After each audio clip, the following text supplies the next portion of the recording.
La première lecture nous rappelait quelque chose de très mystérieux. Un rameau sortira de la souche de Jessé, un rejeton jaillira de ses racines. Je voudrais ce matin nous rappeler que être catholique, être chrétien, c'est une grâce et en même temps une mission. Nous sommes appelés ces jours-ci à rappeler au monde que ses racines sont célestes.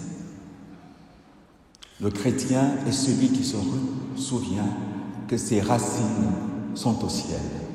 Un rameau sortira de la souche de Jessé, un rejeton jaillira de ses racines. Noël approche et Jean, dans cet évangile, proclame que c'est le royaume de Dieu qui approche. Autrement dit, c'est Dieu lui-même qui approche. Le pape Jean-Paul II aimait rappeler que le christianisme est la surprise d'un Dieu qui s'est mis du côté de sa créature.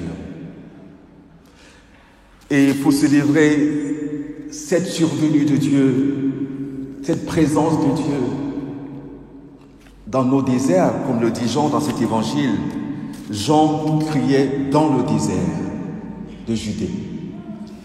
Je vous rappelle que le désert de Judée, c'est toutes nos vies humaines, tant qu'elles ne sont pas le lieu de la présence substantielle de Dieu et du Dieu Trinité.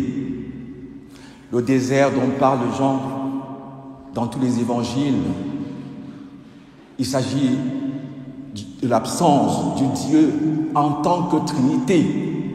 Dans l'évangile de Jean, c'est les noces de Cana, ils n'ont pas de vin. Dans l'évangile de Marc, c'est la belle-mère de Pierre qui est malade. La femme, le chef-d'œuvre de Dieu, qui attend, qui a soif de la présence substantielle de Dieu en elle. Dans l'évangile de Luc, c'est Zacharie et Élisabeth qui n'ont pas d'enfants, qui sont stériles. Et dans l'évangile de Matthieu, c'est Jean le Baptiste qui dit le désert de Judée attend la présence de Dieu. Et cette présence de Dieu, je vous dis, puisque c'est l'enjeu est totalement divin. Il faut se souvenir de ça. L'enjeu, c'est Dieu lui-même. Et quelque chose de très mystérieux, c'est que certains philosophes ont senti le mystère que nous nous préparons à célébrer, le mystère de la présence de Dieu dans nos vies. Sans Dieu, nos vies sont un désert. Écoutez ce que disait Diotime, la prêtresse de Mantinée à Socrate. Écoutez comment c'est beau. Et ça nous prépare à Noël. Ça nous rappelle la profondeur, la force, la beauté du mystère que nous nous préparons à célébrer. Ou alors que Dieu se prépare à célébrer pour nous, parce que c'est ça qui est vrai. Tournez vers l'océan de la beauté, d'où jaillissent des pensées et des discours infinis. Mon cher Socrate, si jamais la vie vaut la peine d'être vécue, nous avons le privilège d'avoir une vie chrétienne. Si jamais la vie vaut la peine d'être vécue, c'est lorsqu'il est donné à l'homme de pouvoir contempler cette beauté. Et quand il la contemple, prêt à se priver de tout ce qu'il aime, Jean qui se retire dans le désert, qui se prive de tout ce qu'il aime, et qu'il trouvait beau, il nourrit la vertu. Nourrissant la vertu, il est chéri de Dieu. Chéri de Dieu, si jamais un homme doit devenir mortel, c'est là qu'il le devient. Nous nous préparons à devenir immortels par la venue de Dieu dans notre pauvre vie humaine. Et pour nous préparer à célébrer de manière adéquate ce mystère, pour contempler ce mystère de la beauté divine qui va se manifester à Noël, Dieu nous a donné 3 témoins, 3 guides. Le premier, c'est Jean le Baptiste, dont il est question dans cet évangile. Car Jean le Baptiste nous appelle très curieusement à la conversion. Vous Voyez, le mot qui a été traduit par « repentez-vous », il faudrait retenir le mot grec parce qu'il est très fort. Jean nous appelle dans cet évangile à la métanoïa, pour que nous soyons capables de célébrer le mystère dans toute sa splendeur. Jean dit métanoïté. Si vous traduisez par repentez-vous, vous risquez de passer à côté du mystère. Parce que en grec, il y a deux mots pour parler du repentir. Il y a métanoïa, dont parle Jean ici, et il y a épistrophée, qui est se détourner du mal.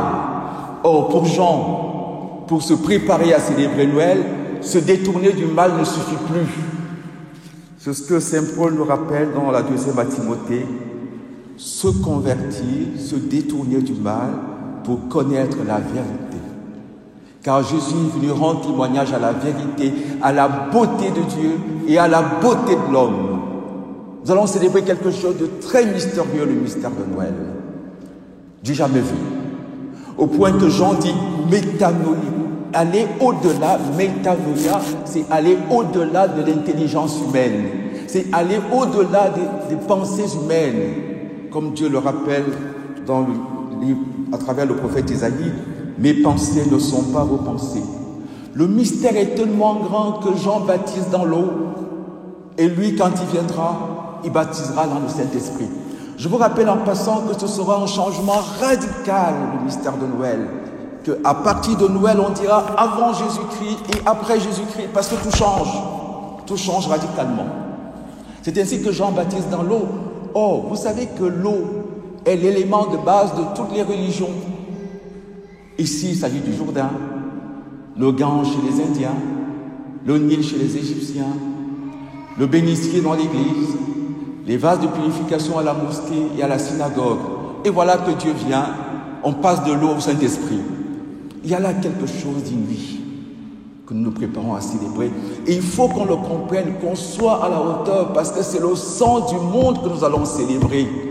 Le monde, ce ne sont pas les nouvelles des journaux, vous savez. Ce ne sont pas nos scandales. Le vrai sens de ce monde, c'est la présence de Dieu à Noël, venu assumer toute la création pour la recréer. Dans les Actes des Apôtres, Paul dit « J'ai prêché qu'il fallait se repentir et revenir à Dieu. » Le mystère que nous célébrons doit donc être cette présence inouïe de Dieu dans nos vies. Parce que sans Dieu, nos vies sont des déserts. Et Marie nous est aussi donnée par Dieu pour nous préparer à accueillir ce mystère. Il est dit de Marie, pour accueillir le mystère de Noël, qu'elle gardait toutes ces choses dans son cœur et elle les méditait. Elle s'élevait pour être à la hauteur du mystère. Au fait, mot à mot, on dit que Marie élevait dans son intelligence tout ce que Dieu mettait dans son cœur, la métanoïa, au-delà de la pensée humaine. Tout à l'heure, le prêtre va vous dire, élevons nos cœurs, c'est la métanoïa. S'élever et être adéquat au mystère. Un autre qui nous est proposé pour bien célébrer Noël, c'est Saint Joseph. Il est dit de Saint Joseph qu'il était un homme juste, autrement dit, un homme ajusté au mystère de Dieu qui se fait homme, au mystère de Dieu qui est Trinité. Vous avez vu comment Jean se présente dans cet évangile, vêtu de poils de chameau, se nourrissant de miel sauvage et de sauterelles.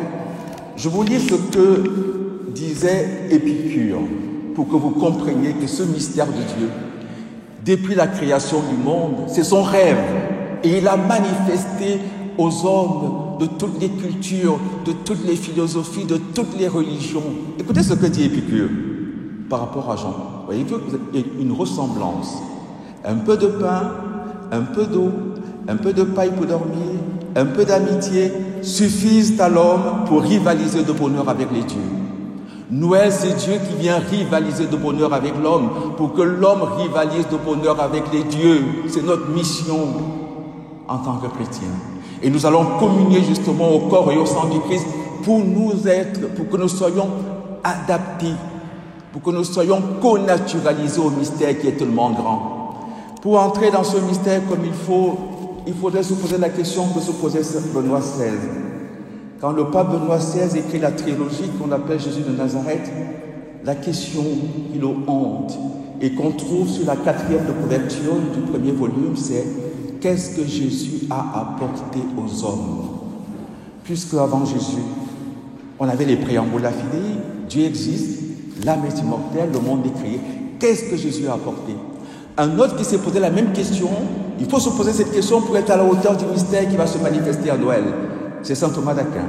Il dit, en plus des disciplines philosophiques qui nous rappellent déjà que 1, Dieu existe, 2, qu'il est bon, 3, que nous sommes faits pour le ciel.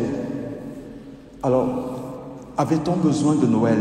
Oui, on avait besoin de Noël parce que Noël nous apporte une nouvelle lumière sur Dieu et sur l'homme. Noël nous vient nous rappeler que Dieu est Père, Fils et Saint-Esprit. Et que notre perfection, qui passe à travers la foi, l'espérance et la charité, est de nous faire participer aux processions divines. C'est pour ça que Jésus vient. C'est cette dimension surnaturelle, unique, propre à Dieu, qu'on appelle le mystère trinitaire, qui nous est désormais donné. C'est à cette mission que nous sommes appelés à être Trinité. Je vous rappelle en passant que le mot Trinité vient du fait que les philosophes avaient trouvé que l'homme parfait, c'est-à-dire celui qui contemple la vérité et qui aime d'un amour spirituel, c'est l'homme qui est Trinité. Et finalement, c'est Dieu, puisque Dieu est la connaissance de la connaissance, dit Aristote. C'est magnifique.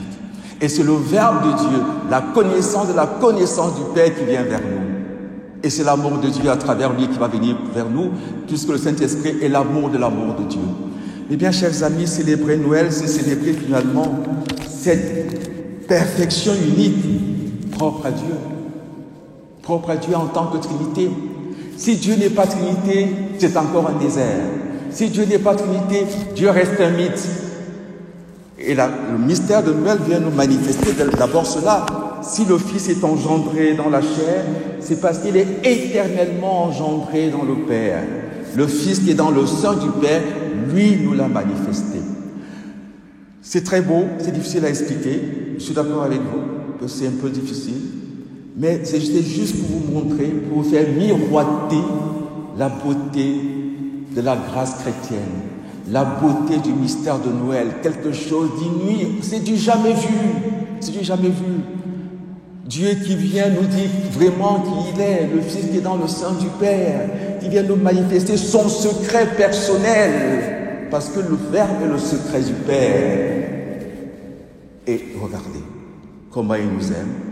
Dieu a tant aimé le monde qu'il a donné son Fils unique.